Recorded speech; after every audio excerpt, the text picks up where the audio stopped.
I'm Olivia Mitchell, 32, and I've spent 5 years building my tech company in silence, while my family believed I was wasting my potential. Tonight at my brother's engagement dinner, his fiancée just recognized me as the founder of the app her company acquired for millions. The look on my parents' faces when she whispered, "Wait, you're the founder of Nextech?" That moment was worth every holiday dinner where they pitted me. My brother's jaw is still on the floor. If you're watching this from a place where your dreams are dismissed, hit like and subscribe below. Growing up in Highland Park, a pristine suburb north of Chicago, meant living under certain expectations. My father, Richard Mitchell, wasn't just a surgeon. He was the surgeon that other doctors consulted when cases became complicated. My mother, Diana, commanded courtrooms as a corporate attorney who never lost a case. And then there was my brother Jason, 4 years older and the perfect firstborn who followed our father's path into medicine without a single misstep. Our home was beautiful but evaluative. The dinner table wasn't just for eating, it was for reporting achievements. Mom would start most evenings with, "So, what did everyone accomplish today?" Jason always had something impressive: perfect test scores, science fair victories, volunteer hours at prestigious hospitals. When my turn came, my answers never quite measured up. I built a website for fun, I once announced at 15, genuinely proud of teaching myself HTML and CSS over a weekend. "That's nice, honey," Mom replied with that particular smile that didn't reach her eyes. "But shouldn't you be focusing on your debate team preparation? Colleges look for sustained commitments, not hobbies."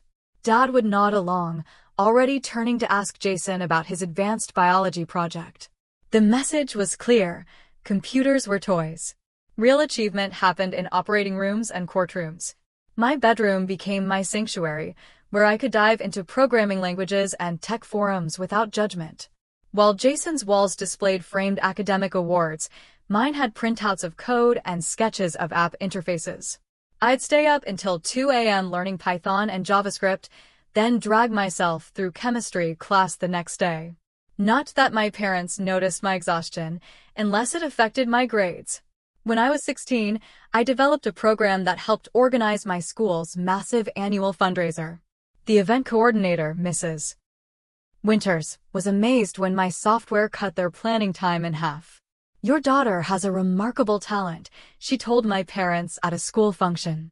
"Oh, Olivia has many interests," Mom replied diplomatically. "But we're focusing on getting her law school prerequisites in order." I wasn't even planning to apply to law school, but they'd already decided my future. The regional coding competition during my junior year marked a turning point. After months of preparation, I qualified for the finals with an inventory management system I'd built. The competition fell on the same Saturday as Jason's medical school acceptance celebration. "We're so sorry, sweetie," Mom said, not looking particularly sorry at all. "But your brother's worked his entire life for this. You understand, right? Maybe next time." I competed alone, the only student without family support, and won first place. The judges, professional software engineers, told me I had natural talent and vision beyond my years. I came home clutching my trophy to find our house full of relatives celebrating Jason. My achievement warranted a quick, "That's wonderful, dear," from Dad before he returned to toasting my brother. That night, I made a decision. I would succeed on my own terms, without their validation. I would build something they couldn't dismiss or minimize. Something that would force them to see me. Senior year brought college applications and parental pressure to apply to Ivy League schools with strong pre-law programs. Instead, I applied to state universities with excellent computer science departments. When my acceptance to Illinois Tech arrived along with its generous merit scholarship, my parents reacted as if I'd announced plans to join the circus. "You're throwing away your potential," Dad said, disappointment evident in every syllable. "Your test scores could get you into Yale." "Computer science?" Mom questioned, her voice rising. "That's not a field for someone of your capabilities." What they meant was, that's not a field worthy of a Mitchell. Jason, home from his first year of medical school, tried to mediate in his well-meaning but condescending way. "Maybe it's just a phase, Mom. Let her get it out of her system before law school." I left for college that fall with my parents' expectations weighing on me, but also with a lightness I hadn't felt before. Finally, I could immerse myself in what I loved without constant judgment. What my family called failure, I recognized as the first step toward finding my own path. College was liberation. At Illinois Tech, I wasn't the daughter who was squandering her potential on computer games. I was Olivia, the student who professors singled out for her innovative approaches to programming challenges. For the first time, I found myself surrounded by people who spoke my language and valued what I could do. During sophomore year, I met Emma Rodriguez in my advanced programming class. While most students struggled with the final project, Emma and I finished it in half the assigned time and added extra features just for fun. We started grabbing coffee after class, staying until the campus cafe closed, talking about technology and its untapped potential. The healthcare system is broken, Emma said one night, her laptop open to an article about medical communication failures. Her mother had been misdiagnosed 3 times before finally receiving proper treatment for lupus. Doctors can perform miracles, but they can't communicate with each other or their patients effectively. That conversation sparked something. Over the next week, we sketched ideas on napkins and whiteboards, envisioning a platform that would revolutionize how medical information flowed between providers and patients. By semester's end, we had the skeleton of what would eventually become Nextech. Summer break meant returning home, where nothing had changed. At family gatherings, the first question relatives asked Jason was about his medical residency. The first question they asked me was when I was switching to a real major. I started giving vague answers about studying technology that allowed conversations to move on quickly. Computer stuff is getting popular, my uncle would say with a dismissive wave. I'm sure you can find some entry-level job when you graduate. Maybe IT support? What they didn't know, Emma and I were spending every free moment building our prototype. We worked from her parents' garage in Chicago, a space they'd generously cleared for us. Her family brought us sandwiches and asked questions about our progress. The contrast with my own family couldn't have been starker. By junior year, we had a working beta version. We entered entrepreneurship competitions, winning enough prize money to file patents and incorporate our business. A professor connected us with Dr. Harriet Chin, a frustrated hospital administrator who became our first advisor and eventually our first paying client. This could transform patient outcomes, Dr. Chin told us after seeing our demo. How soon can we implement a pilot program? Meanwhile, at Thanksgiving dinner my senior year, my father cornered me by the dessert table. Diana and I have been talking, he said, using my mother's name in that way that signaled a united parental front. We're concerned about your job prospects. Jason can help you get an administrative position at his hospital. Something stable while you figure things out. I took a deep breath. Actually, I'm working on starting a business. His laugh wasn't cruel, just incredulous. A business? Olivia, be serious. You need experience before you can think about entrepreneurship. Get a real job first. That was the last time I tried to share my professional life with my family. It hurt too much to have something I poured my heart into treated as a childish fantasy. Emma and I graduated and moved into a tiny apartment in Chicago's South Loop. We lived on ramen and coffee, coding until our eyes burned, taking side gigs building websites to pay rent. Our first office was a corner desk at a co-working space we could barely afford. Nextech slowly gained traction. A small angel investment from one of our competition judges allowed us to hire our first employee, a brilliant developer named Tyler.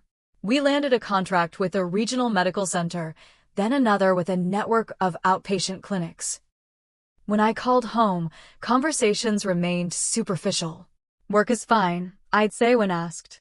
They never pressed for details, assuming fine meant I was getting by in some entry-level tech support role.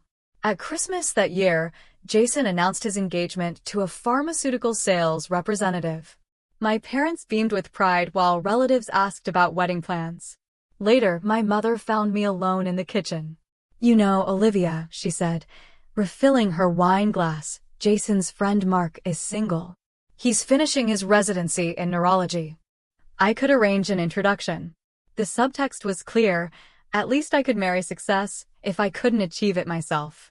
What my family didn't see, our user base growing exponentially, hospitals reporting reduced errors and improved patient satisfaction, medical journals beginning to take notice of our platform's impact.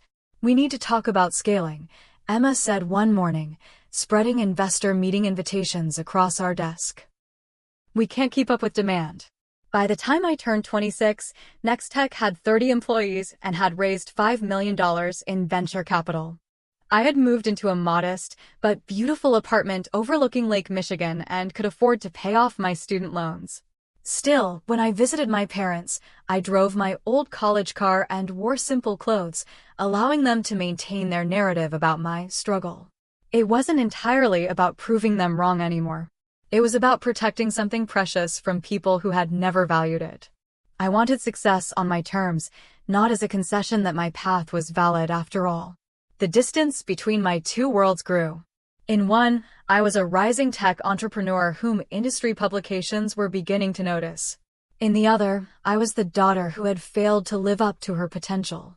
The cognitive dissonance was sometimes overwhelming. The email from Memorial Health System arrived on a Tuesday morning in April. I read it 3 times before calling Emma into my office. "They want to implement Nextech across their entire network," I said, my voice barely above a whisper. 27 hospitals in 3 states. Emma collapsed into the chair across from my desk. "That's the largest healthcare provider in the Midwest," I finished. We'd been building toward this moment for years, but actually reaching it felt surreal. The contract would multiply our revenue tenfold and establish us as a major player in health tech. Within hours, our phones were ringing with calls from other hospital systems interested in what Memorial had seen in us. The following month brought our first acquisition offer from a larger tech company, $30 million. Emma and I sat in a sleek conference room listening to executives twice our age explain why we should take the money and work for them. "It's a generous offer," Emma said as we walked back to our office. "It is," I agreed. "And we're turning it down." We both knew Nextech was worth more than money. It was about building something that actually helped people, something that mattered. We weren't ready to give up control. 2 weeks later, venture capital firm Sierra Partners offered $30 million for a minority stake, valuing our company at over $100 million. This time, we accepted. The investment would allow us to expand without losing our vision. When the press release went out, I requested that only my first name be used. Olivia, co-founder and CEO, the articles read, usually with Emma's photo beside a silhouette with my name. It wasn't about hiding, exactly. It was about controlling my narrative. "Don't you want recognition?" Emma asked after an industry conference where I deliberately kept a low profile. "You've earned it." "I do," I admitted. "Just not yet. And not from strangers." What I couldn't articulate, even to Emma, was my complicated relationship with validation. I wanted my family to see me, truly see me, but I wasn't sure I could handle them taking credit for my success or minimizing it once it became undeniable. I needed this to be mine completely before I shared it.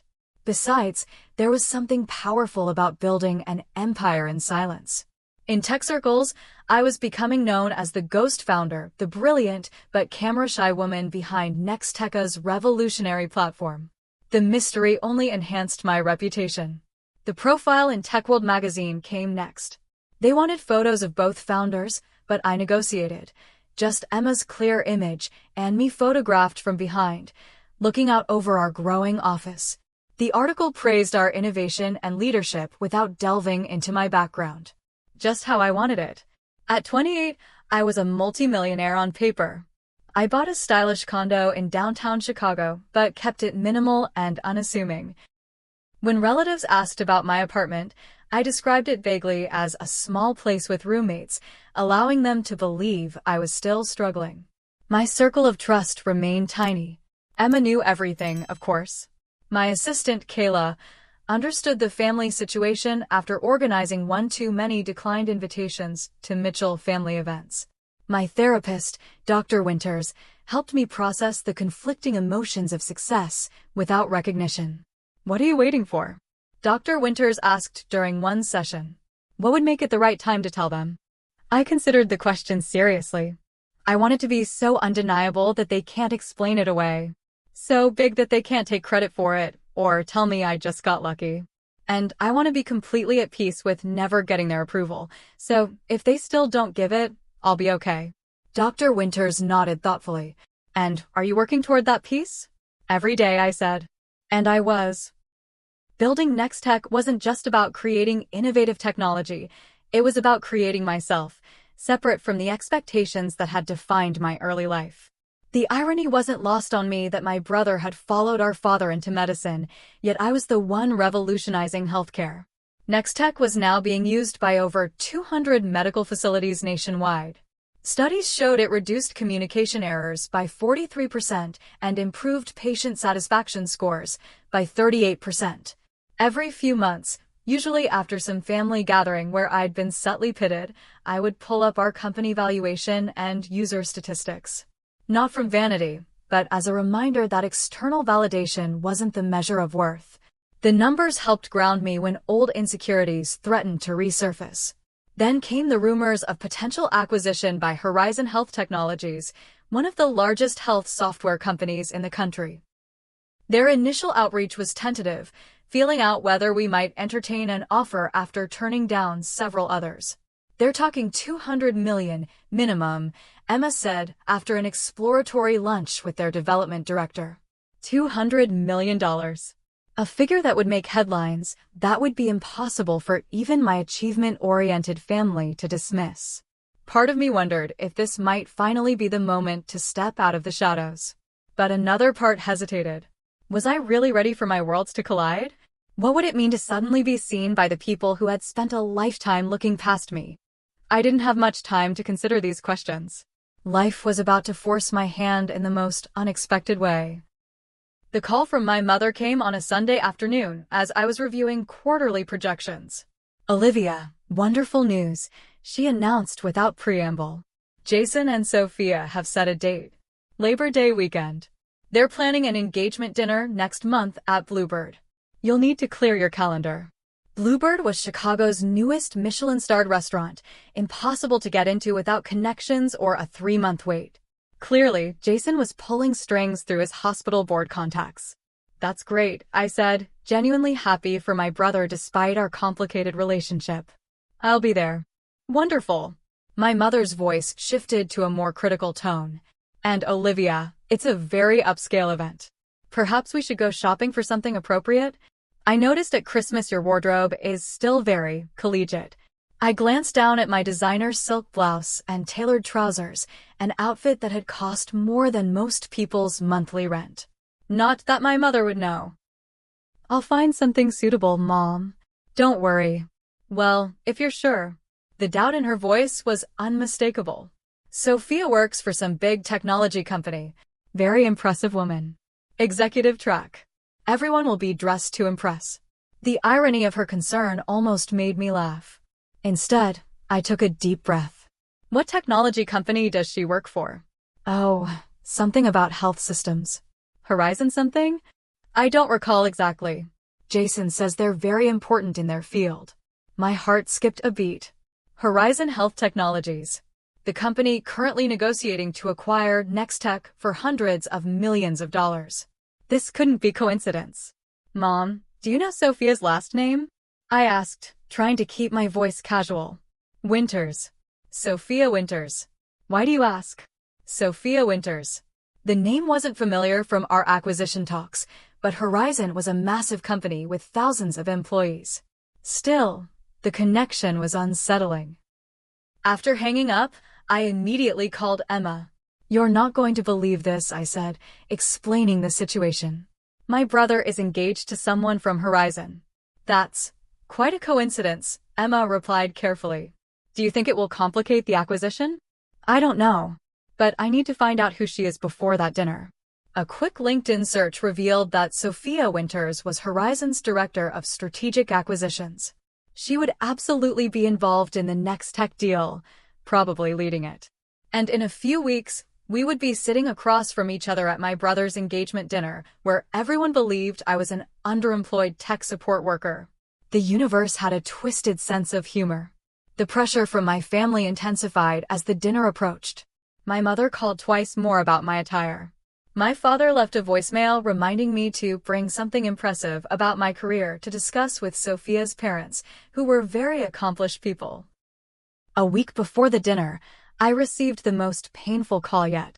"Olivia, I need to discuss something delicate," my mother began. Her lawyer voice, never a good sign. "Your father and I were talking with the Winters last night. They asked about you and, well, Jason mentioned you were between jobs." My stomach tightened. "I'm not between jobs, Mom." Well, that little computer help desk position wasn't exactly something to highlight. Jason was just trying to smooth things over. The point is, Sophia's father knows someone at Apple who might be hiring entry-level IT staff. Isn't that wonderful? We could finally get you on a proper career track. The casual dismissal of my work, the assumption that I needed rescuing, the complete lack of curiosity about what I'd been doing for the past 5 years, it all crashed over me in a wave of frustration. "Mom, I appreciate the thought, but I'm satisfied with my current position." My voice was tight with controlled emotion. "Don't be proud, Olivia. This is a real opportunity. We all have to start somewhere." After hanging up, I called Rachel, my childhood friend who had recently moved back to Chicago. Unlike my family, Rachel had always supported my ambitions, even when she didn't fully understand them. Over the years, she'd become one of the few people who knew the truth about Next Tech. "They set you up for a pity job interview?" Rachel's indignation on my behalf was exactly what I needed. "While you're in the middle of a $200 million acquisition deal. That's rich, even for your parents. The worst part is, the woman my brother is marrying is literally the person negotiating to buy my company," I said, laughing at the absurdity. "And no one in my family has any idea. So what are you going to do at this dinner? Show up in jeans and a hoodie like they expect, or arrive in full CEO mode and watch their jaws drop?" I considered the question seriously. Neither. I'm just going to be myself. No pretense, no big revelation, no games. Just dignity. Rachel raised her eyebrows. "That's very mature of you." 5 years of therapy will do that," I replied with a small smile. "Besides, I'm done trying to prove anything to them. If they find out, they find out. I'm not going to hide, but I'm not going to perform either." The night before the dinner, Horizon's final acquisition offer arrived, $215 million, with conditions that would keep Emma and me at the company for at least 3 years post-acquisition. We were officially on the verge of becoming centimillionaires. As I selected a simple but elegant black dress for the dinner, I felt strangely calm. Whatever happened tomorrow night, I knew my worth now. No one could take that away from me. Bluebird Restaurant lived up to its reputation. Crystal chandeliers cast a warm glow over blue velvet banquettes and tables set with gleaming silver.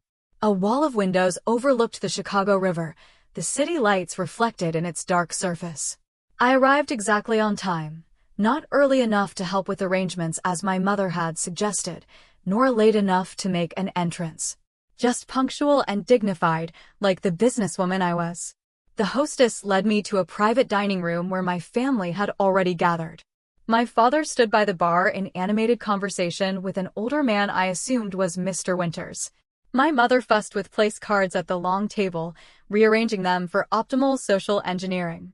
Jason spotted me first. "Liv, you made it." He crossed the room and embraced me with the easy confidence of someone who has never questioned his place in the world.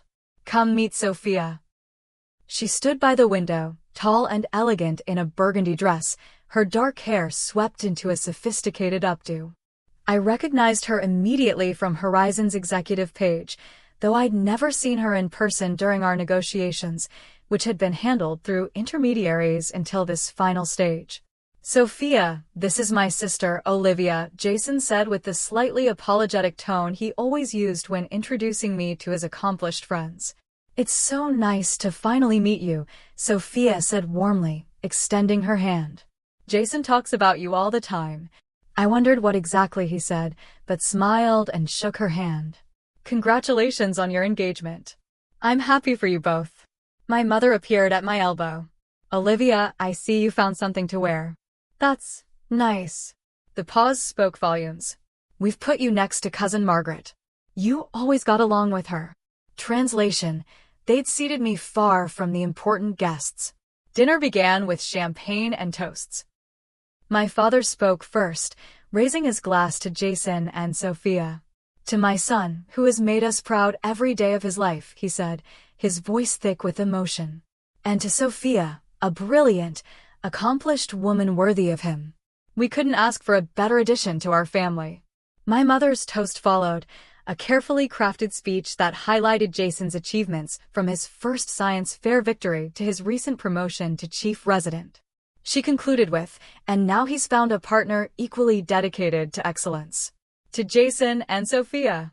As glasses clinked, I noticed Sophia looking at me with a slight furrow in her brow, as if trying to place me in some context beyond Jason's underachieving sister.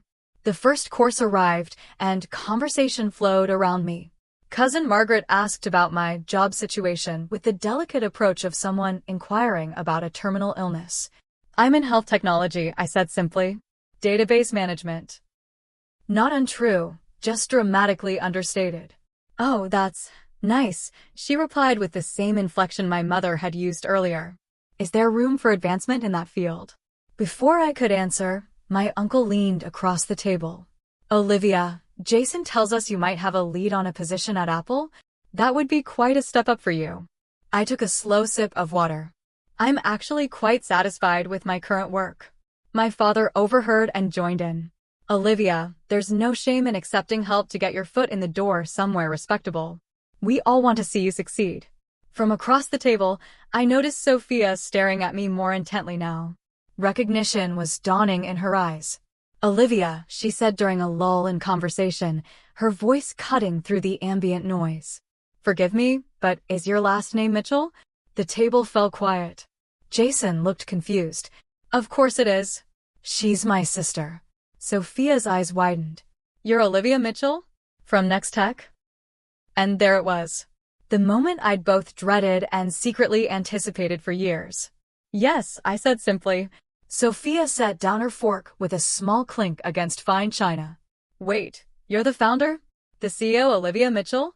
The one we're—" She stopped herself, suddenly aware of the public setting. Jason laughed nervously. "Sophia, I think you're confusing Olivia with someone else. My sister works in tech support or something." "No," Sophia said slowly, looking directly at me. "Your sister is the founder and CEO of Next Tech, the healthcare communication platform that's revolutionizing patient care across the country. The company my firm is currently in final negotiations to acquire for over $200 million. The silence that followed was absolute. My father froze with his wine glass halfway to his lips. My mother's hand fluttered to her pearl necklace. Jason's mouth literally hung open. "Is this true?" my father finally managed. I met his gaze steadily. "Yes. Emma Rodriguez and I founded Next Tech 6 years ago. We currently employ over 70 people and serve more than 300 healthcare facilities nationwide. But why wouldn't you tell us?" My mother looked genuinely bewildered. Before I could answer, Sophia continued, her professional demeanor giving way to genuine enthusiasm. "Your platform reduced medication errors at Boston General by 62% in the first year. The interface design revolutionized how doctors access patient information. We've been trying to develop something similar for years, but your solution is light years ahead. It's why we're willing to pay such a premium to acquire you." My family stared at me as if seeing a stranger. In many ways, they were. $200 million? My father's voice was faint. Sophia nodded. "The acquisition is set to close next week, pending final approval." She turned to me with a slightly embarrassed smile. "I had no idea you were Jason's sister. Your company profile just shows Olivia with no photo, and our teams have been handling the negotiations." "I prefer to maintain a low profile," I said, the understatement of the century. The rest of the dinner passed in a blur of shocked questions and awkward revelations. Relatives who had pitted me an hour before now asked for investment advice. My mother mentioned 3 times that she always knew I had a special talent with computers. My father claimed he'd told colleagues about his daughter, the tech entrepreneur, for years. Jason alone remained relatively quiet, processing the fact that his struggling little sister was about to sell her company for a sum that dwarfed his entire expected lifetime earnings as a physician. Through it all, I maintained my composure, answering questions politely but without the desperate desire for approval that had defined so much of my earlier life. The validation I'd once craved now felt hollow in the face of their sudden, opportunistic pride. As the evening wound down, Sophia pulled me aside. "I'm sorry if I created an awkward situation. I was just so surprised." I smiled genuinely. "Don't apologize. It's been a long time coming." "For what it's worth," she added, "your reputation in the industry is extraordinary. People call you the ghost genius. Now I understand why you kept such a low profile." As we said our goodbyes, my mother clutched my arm. "We need to talk soon, Olivia. Properly talk. About everything." I nodded, knowing the conversation was inevitable but no longer fearing it. "We will." Walking to my car, I felt lighter somehow. The secret I'd carried for years was finally in the open. Whatever came next, I would face it on my own terms, secure in the knowledge of what I had built. The first text arrived before I even got home from the dinner. "My mother, we need to talk. Brunch tomorrow? The Drake Hotel at 11. By morning, my phone was flooded. Relatives suddenly remembered they'd always supported my computer interests. Cousins who hadn't spoken to me in years asked about investment opportunities. Jason sent 3 separate messages, each more confused than the last, culminating in a simple, "Why didn't you tell me?" I replied only to my parents, agreeing to brunch. Some conversations needed to happen in person.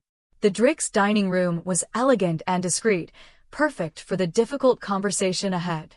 My parents were already seated when I arrived, both dressed impeccably as if for an important business meeting rather than family brunch. "Olivia," my father stood, awkwardly oscillating between his usual perfunctory greeting and something more befitting a daughter he'd just discovered was wildly successful. He settled on an uncomfortable hug. "You look well." My mother was less restrained. "Darling, we have so much to discuss. I've been reading all about Nextech this morning. The innovation awards, the funding rounds, the user growth statistics. Why would you keep all this from us? We're your family." I took a deep breath. "I think you know why." "I certainly don't," my father replied, his tone defensive. "We've always supported your pursuits." The waiter arrived with coffee, giving me a moment to compose my thoughts. Once he left, I looked directly at my parents. "You never took my interest in technology seriously. Every time I tried to share my work with you, it was dismissed as a hobby, something to get out of my system before finding a real career. After a while, it was easier to stop trying." "That's not fair," my mother protested. "We just wanted what was best for you. The technology field seemed so uncertain." "What you wanted was for me to follow a path you understood and approved of," I corrected gently. "When I chose differently, you treated it as failure." My father leaned forward. "We always knew you had potential, Olivia. We were just pushing you to excel." "No," I said firmly. "You were pushing me to conform. There's a difference." "Well, clearly it worked out," he countered. "Look at what you've accomplished. Perhaps our pushing helped motivate you." It was the exact response I'd feared and expected, taking credit for success they'd played no role in, rewriting history to cast themselves as supportive mentors rather than dismissive critics. "Dad, do you remember telling me to get a real job at Thanksgiving 5 years ago? Or suggesting I take an administrative position at Jason's hospital because my own work wasn't viable? Mom, do you remember arranging a pity job interview for me just last week?" My mother had the grace to look embarrassed. "We were concerned about you. You never shared any details about your work. How were we supposed to know? You could have asked." Really asked, with genuine interest, not just waiting for an answer that confirmed what you already believed about me.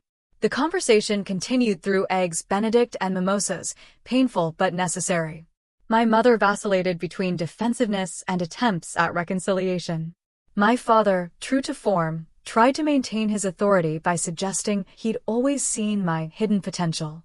"Your brother always spoke highly of your intelligence," my mother offered, as if Jason's approval legitimized me retroactively. "I know you both love me," I said finally, But love without respect or understanding isn't enough. I needed you to see me for who I actually was, not who you wanted me to be. We parted with tentative plans to have dinner the following week, a first step toward whatever our relationship might become. It wasn't the cathartic resolution of a movie scene, but real healing rarely is. Jason appeared at my apartment that evening, unannounced. I brought wine, he said awkwardly, holding up an expensive bottle of Cabernet. Figured we might need it. I let him in, somewhat surprised by his initiative. My sleek penthouse with its floor-to-ceiling windows and minimalist design was a far cry from the struggling existence he'd imagined for me. Nice place, he said, looking around. Really nice. Thanks. We settled in my living room, glasses of wine in hand, the Chicago skyline glittering beyond the windows. So, he began, I've been an ass. The blunt admission startled a laugh out of me. Not entirely. No, I have. I bought into this whole narrative about you struggling or being lost or whatever. I never really asked you about your work. Like, actually asked. No, you didn't. He swirled his wine thoughtfully. I think I liked being the successful one. The one who made mom and dad proud. It was comfortable. His honesty disarmed me. I'd expected excuses or the same revisionist history our parents had attempted. For what it's worth, he continued, I'm sorry. And I'm really impressed by what you've built. Sophia hasn't stopped talking about your platform. Apparently, you're some kind of genius. I just built something I believed in, I said. Something that actually helps people. Like what I try to do as a doctor, he nodded. Just on a much larger scale, apparently. We talked for hours, really talked, perhaps for the first time as adults. He asked genuine questions about Nextech, about the challenges of building a company from nothing. I asked about his medical work and found myself actually interested in his answers when they weren't presented as evidence of his superiority. As he was leaving, he paused at the door. Sophia really likes you, you know. She was mortified about outing you at dinner, but she's hoping you two might become friends. Especially if you'll be working together after the acquisition. I'd like that, I said, surprised to find I meant it. Over the next few weeks, as the acquisition moved toward completion, my family relationships entered unfamiliar territory. My parents oscillated between genuine attempts to understand my work and reflexive behaviors born from decades of seeing me through a particular lens. There were uncomfortable lunches where my father tried to give me business advice, and awkward phone calls where my mother asked if I was eating properly despite my busy CEO schedule. But there were also moments of genuine connection.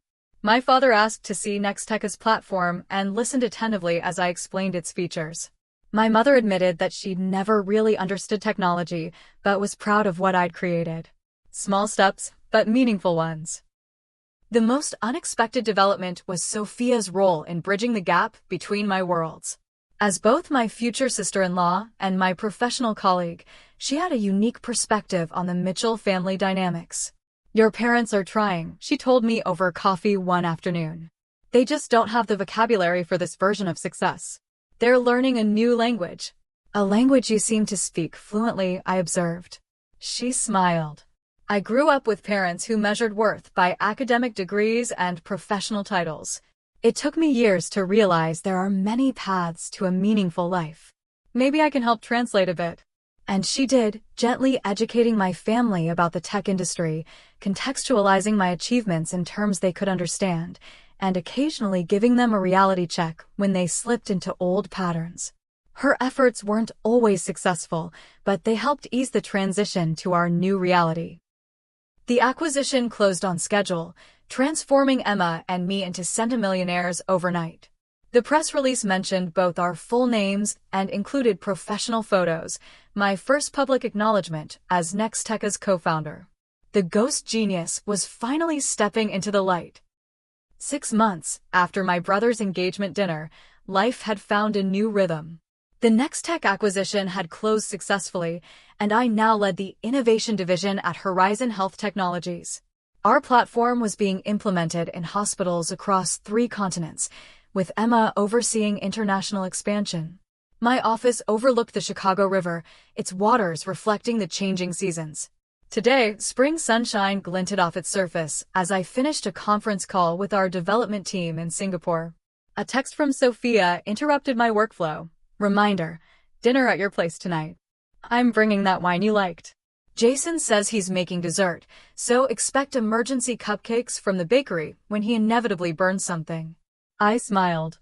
These casual family dinners had become a monthly tradition, something I would have found unimaginable a year ago. Sometimes my parents joined, sometimes it was just the three of us, but the easy camaraderie that had developed between Sophia, Jason, and me was something I treasured. Working with Sophia had accelerated our friendship. Her straightforward approach to business matched my own, and her insights into my family dynamics proved invaluable. She understood my parents in ways I sometimes couldn't, identifying the insecurities beneath their controlling behaviors. Your dad didn't dismiss your tech career because he thought you'd fail, she observed once. He dismissed it because he didn't understand it, and Richard Mitchell hates not understanding things. My relationship with Jason had transformed most dramatically. Without the hierarchy of successful doctor and struggling sister, we discovered common ground. Both of us were driven, detail-oriented perfectionists who genuinely wanted to improve healthcare. Now we traded ideas instead of judgments. My parents were trying. That was the most accurate description.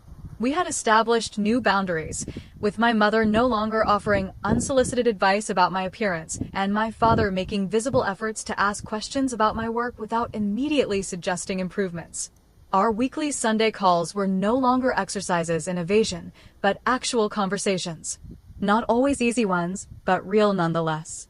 My mother had even visited Nextech's offices, her initial awkwardness giving way to genuine pride as employees greeted me with obvious respect.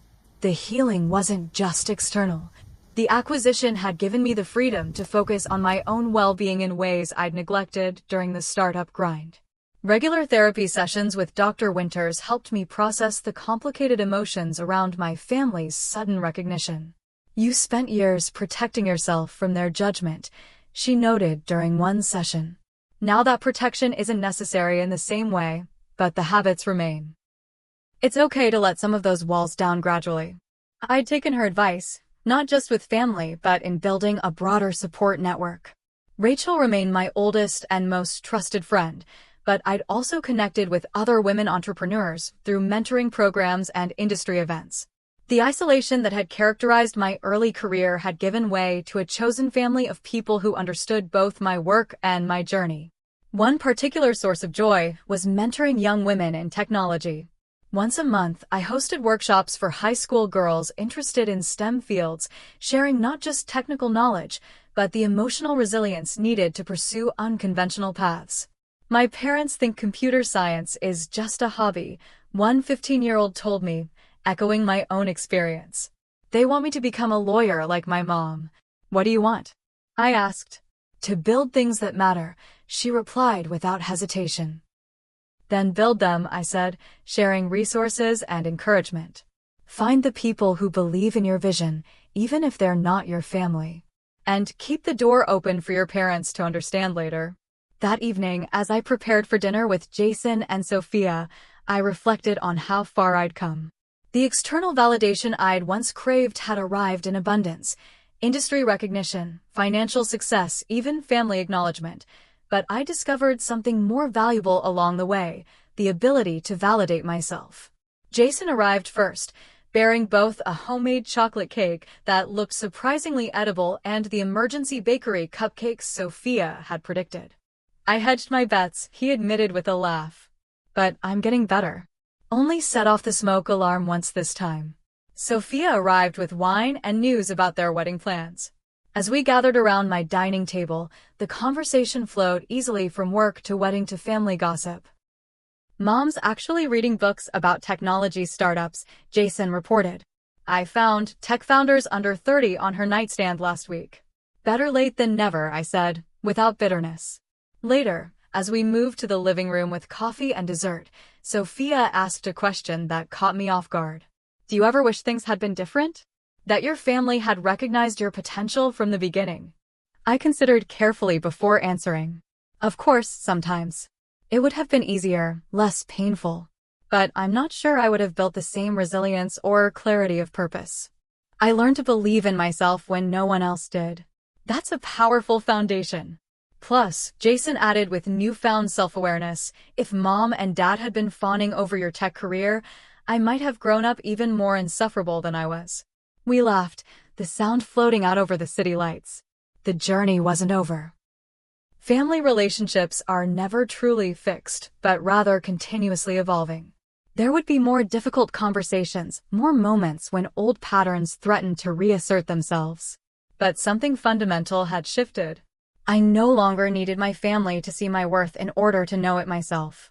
That freedom allowed me to accept their growing appreciation without desperation, to forgive past dismissals without forgetting the lessons they taught me, and to build relationships based on who we were becoming rather than who we had been. Success isn't measured by recognition, but by impact.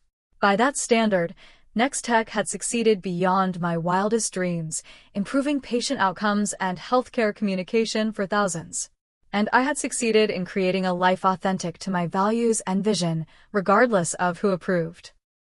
As for family, the one we're born into and the one we choose, perhaps the greatest lesson was that relationships can transform when we bring our whole, authentic selves to them. Not everyone will celebrate your path, but those worth keeping in your life will eventually learn to see you clearly.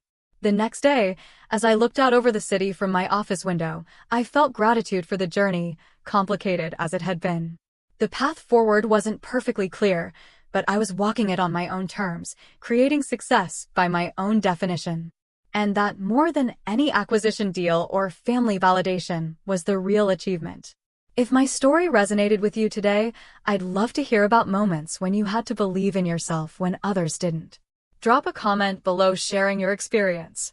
And if you know someone who needs to hear this message of self-belief, please share this video with them. Don't forget to subscribe for more stories about finding your own path, even when it's not the one others expect. Thank you for listening to my journey. Remember, true success isn't about proving others wrong, but about proving yourself right.